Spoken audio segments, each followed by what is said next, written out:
Capítulo 5.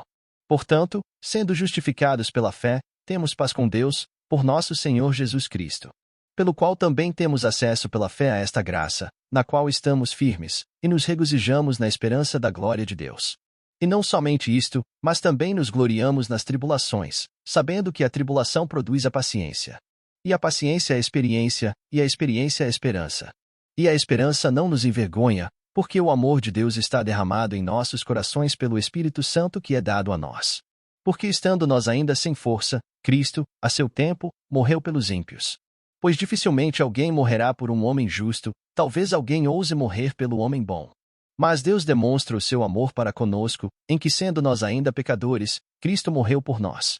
Portanto, muito mais agora, tendo sido justificados pelo seu sangue, nós seremos salvos da ira por ele. Porque se nós, sendo inimigos, fomos reconciliados com Deus pela morte de seu Filho, muito mais, tendo sido reconciliados, seremos salvos pela sua vida. E não somente isto, mas também nos regozijamos em Deus por nosso Senhor Jesus Cristo, pelo qual agora recebemos a reconciliação. Portanto, como por um homem o pecado entrou no mundo, e pelo pecado a morte, assim também a morte passou a todos os homens, porque todos pecaram. Porque até a lei, o pecado estava no mundo, mas o pecado não é imputado quando não há lei. No entanto, a morte reinou desde Adão até Moisés, até mesmo sobre aqueles que não tinham pecado à semelhança da transgressão de Adão, o qual é a figura daquele que havia de vir.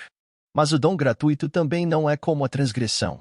Porque, se pela transgressão de um morreram muitos, muito mais abundou a graça de Deus para os muitos, e o dom pela graça de um homem, Jesus Cristo. E não foi assim o dom como transgressão, por um só que pecou. Porque o juízo veio por uma transgressão, para a condenação, mas o dom gratuito veio de muitas transgressões para a justificação. Porque, se pela transgressão de um homem, a morte reinou por meio de um, muito mais os que recebem a abundância da graça, e do dom da justiça, reinarão em vida por meio de um, Jesus Cristo. Portanto, assim como pela transgressão de um veio o juízo sobre todos os homens para a condenação, assim também pela justiça de um veio o dom gratuito sobre todos os homens para a justificação de vida.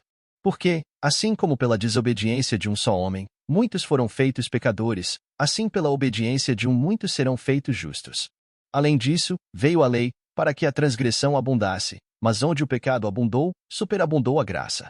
Para que, assim como o pecado reinou na morte, também a graça reinasse pela justiça para a vida eterna, por Jesus Cristo, nosso Senhor.